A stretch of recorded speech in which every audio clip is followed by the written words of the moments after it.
Hello guys, welcome to my channel. Today this video show you how to enable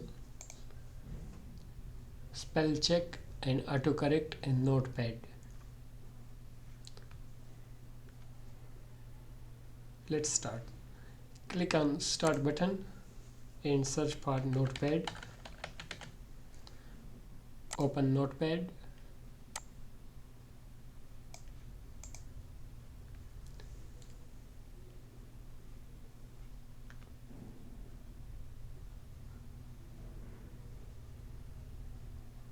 Open the settings.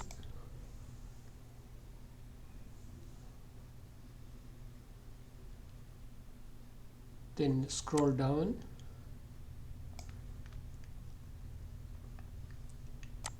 and here spelling. Go to spelling. Under the spelling, turn on spell check.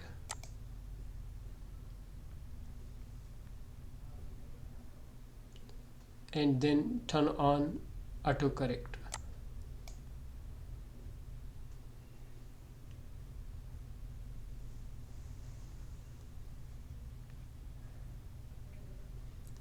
Thanks for watching. Please subscribe for more videos.